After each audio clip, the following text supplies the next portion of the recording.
Ciao a tutti, io sono Sara e bentornati nel mio canale. Nel video di oggi vi mostro come fare una cucitura dritta con la macchina da cucire. Utilizzerò la mia macchina da cucire Singer Talent, che è una macchina da cucire meccanica e casalinga perfetta per chi sta iniziando a cucire. Ma se avete una macchina da cucire diversa non vi preoccupate, perché comunque in questo video vi darò anche nozioni generiche che andranno bene per svariate macchine da cucire. Comunque, se siete alle prime armi con il cucito, nel mio canale trovate una playlist che si chiama appunto Le basi del cucito, dove ho caricato vari video in cui spiego appunto come cucire dalle basi e dalle cose più semplici. E questo video fa parte di questa serie.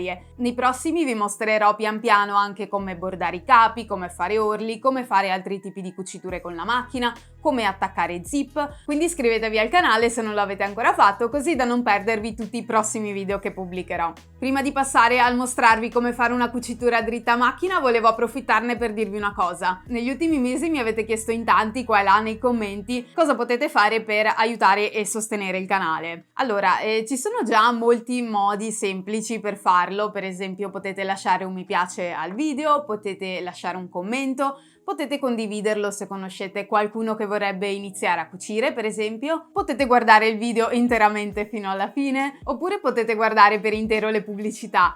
O se vi serve tipo qualche libro di cucito o attrezzi di cucito, potete pensare di acquistarlo tramite i link che io lascio sempre nella descrizione sotto ad ogni video, che sono link affiliati e a me permettono di guadagnare una piccolissima percentuale, mentre a voi non costa un centesimo in più. Ma tutto questo era per arrivare a dire che da pochissime settimane YouTube ha introdotto una nuova feature molto carina, che sono i super thanks o super grazie in italiano, che permettono di sostenere i propri creator o youtuber preferiti in modo molto veloce e anche semplice. Sotto ogni video infatti ora si trova anche un cuoricino con cui, se volete, potete fare una piccola donazione a vostra scelta, che vi permette anche di lasciare un commento speciale sotto al video che avete scelto. Potete per esempio usarli per farmi capire quali sono i vostri video preferiti, così so che devo farne di più di quella tipologia, oppure potete usarli per farmi delle richieste specifiche. Essendo che sono un sostegno concreto e diretto al canale, ovviamente gli darò una maggiore attenzione. Potete per esempio scrivermi cosa volete vedere nei prossimi video, oppure se avete dei dubbi specifici su come cucire qualcosa, eccetera eccetera, cose di questo tipo. E uno dei miei obiettivi è che il canale possa autosostentarsi, quindi l'idea è di utilizzare i proventi di questi super grazie per procurarmi tutto il materiale che mi serve nei video, quindi le stoffe, le zip, i bottoni, tutti questi accessori, che ovviamente mi servono per ogni progetto che mostro nel mio canale YouTube. Vi ringrazio già in anticipo se vorrete contribuire a sostenere il canale, e ora passiamo al motivo per cui siete qui, ossia vediamo come fare una cucitura dritta a macchina. Allora, per fare una cucitura dritta, prima di tutto assicuriamoci che la tensione sia impostata su 4, che è il valore medio. Questo numero indica quanto teso è il filo e con il valore giusto la cucitura viene regolare sia sul sopra sia sul sotto del tessuto. Poi bisogna scegliere il punto che vogliamo cucire, e nella mia macchina lo faccio tramite questa manopola. In questo caso è già settata sulla cucitura dritta, questo invece sarebbe lo zigzag, ma lo vediamo un'altra volta. E qui dobbiamo scegliere la lunghezza del punto. Di solito per una cucitura dritta standard si sceglie una lunghezza del punto di 2,5 o 3, io la imposto a 3. Di solito a inizio della cucitura si imposta anche la larghezza del punto, ma in questo caso, essendo una cucitura dritta, non ha larghezza e quindi la lasciamo a 0. E niente, ora che è tutto impostato possiamo iniziare a cucire con questo setup. Prima vi faccio vedere una cucitura al centro della stoffa senza una precisa posizione, giusto per farvi capire come si fa e qual è la tecnica. La prima cosa da fare è alzare il piedino per inserire la stoffa sotto e riabbassarlo per bloccare la stoffa. Col piedino alzato la macchina da cucire non lavora, e io lo alzo e lo abbasso tramite una leva che sta dietro la macchina da cucire. Se avete infilato la macchina correttamente dovreste avere entrambi i fili qui dietro, e ho anche fatto un video su come infilare la macchina da cucire, ve lo lascio qui sotto in descrizione. Quando iniziate la cucitura dovete prendere entrambi i fili con la mano sinistra e tenderli leggermente, perché sennò potrebbero aggrovigliarsi a inizio della cucitura sulla stoffa. A inizio e fine della cucitura bisogna fare dei punti indietro per fissarla. Io per fare i punti indietro con questa macchina devo tenere premuta questa leva. Per iniziare faccio circa 3 punti avanti, poi premo la leva e faccio 3 punti indietro, e così l'inizio della cucitura è saldo e posso iniziare la cucitura in avanti.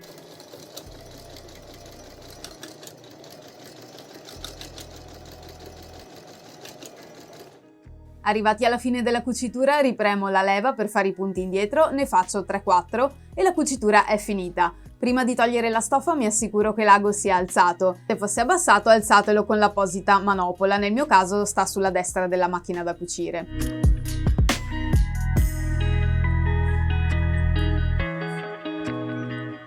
E questa è la nostra cucitura. Ora che conoscete la tecnica base per fare la cucitura dritta, potete prendere un quadratino di stoffa e provare a fare questo esercizio che serve per prendere confidenza con le cuciture e velocizzarsi e imparare ad andare dritti. Quindi senza riferimento alcuno di matite, gessi, scotch, eccetera, partite da su in cima e andate in giù, poi spostatevi di 1 centimetro a sinistra e tornate su, un altro centimetro a sinistra e andate giù, un altro centimetro a sinistra e su, e avanti così finché arrivate alla fine del quadrato di stoffa. Quando siete qui ripartite nell'altro verso e andate in su finché non finite la griglia e arrivate in cima. Ora vi faccio vedere. Parto 1 centimetro in dentro sia da sopra sia dal lato e vado in giù.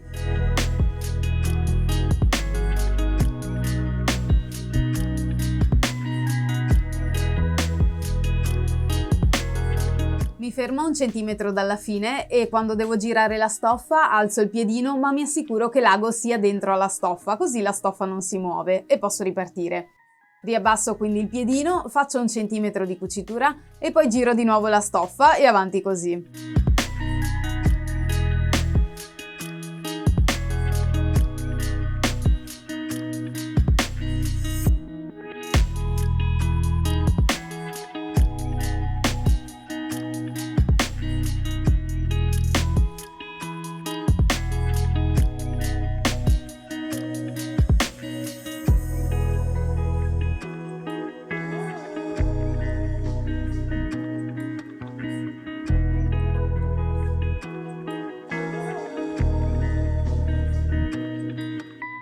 Io ora vado nell'altro verso.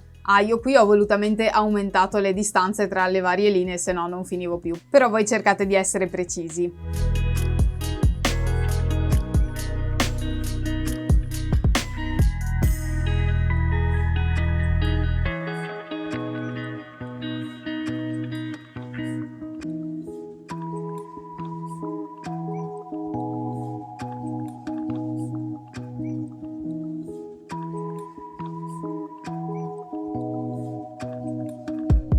Se il filo tende a bloccarsi quando dovete tirare via la stoffa, basta far fare mezzo giro alla manopola che alza e abbassa l'ago e di solito si sblocca. E il risultato dovrebbe essere una cosa di questo tipo. Ora invece voglio simulare una vera e propria cucitura dritta, come quelle che dovreste fare se volete cucire insieme i pezzi di un abito. Quindi prendo 2 strati di tessuto. Qui non si vede la differenza tra lato dritto e lato rovescio della stoffa, ma se avete un tessuto in cui c'è differenza, dovete mettere internamente i 2 lati dritti delle stoffe l'una verso l'altra, mentre all'esterno stanno i lati rovesci. Facciamo finta di dover fare una cucitura qui su. Quindi allineo per bene i 2 margini di cucitura e fermo i 2 strati di stoffa insieme con degli spilli così che non si muovano. Ora andremo a cucire da qua su a qua giù. Fare una vera cucitura implica che c'è sempre un margine di cucitura, spesso è di 1 centimetro, quindi ora ipotizziamo anche noi che sia di 1 centimetro. Imitate me mettendo gli spilli in orizzontale e non in verticale, perché sennò rischiereste di rompere l'ago. E andiamo a cucire. Prima di iniziare a cucire vi mostro una cosa importante. Nella placca ci sono dei numeretti, sotto sono in centimetri e sopra in pollici. Qui c'è quella da 1 centimetro, poi 1,5 centimetri, poi 2 centimetri e così via. Sulla sinistra del lago è la stessa cosa. Comunque questi numeri indicano la distanza di un certo punto dal lago e sono molto importanti perché ci permettono di fare cuciture senza segnarcele sulla stoffa, senza segnarci dove dobbiamo cucire. Questi numeretti ci aiutano appunto ad andare dritti e a fare le cuciture correttamente nel posto giusto. Io potrei segnarmi sulla stoffa la linea esatta a 1 centimetro dove devo andare a cucire, c'è chi la imbastisce anche. Si può fare certo, ma è molto più veloce usare semplicemente i segni sulla placca ago. Quindi io qui, sapendo che ho un margine di 1 centimetro e sapendo che l'ago punta sullo 0, significa che per cucire a 1 centimetro dal bordo della stoffa devo allineare la stoffa sulla linea dell'1 della placca ago. Se avessi un margine di 2 centimetri sposterei il bordo della stoffa sul 2. L'ago che è a 0 mi cucirà esattamente a 2 centimetri. Quindi ora me lo piazzo sull'1 E poi quando cucio devo fare in modo che il bordo della stoffa resti allineato alla linea dell'uno, sempre. Quindi per fare la cucitura tendo i fili dietro, faccio dei punti in avanti, dei punti indietro e poi parto.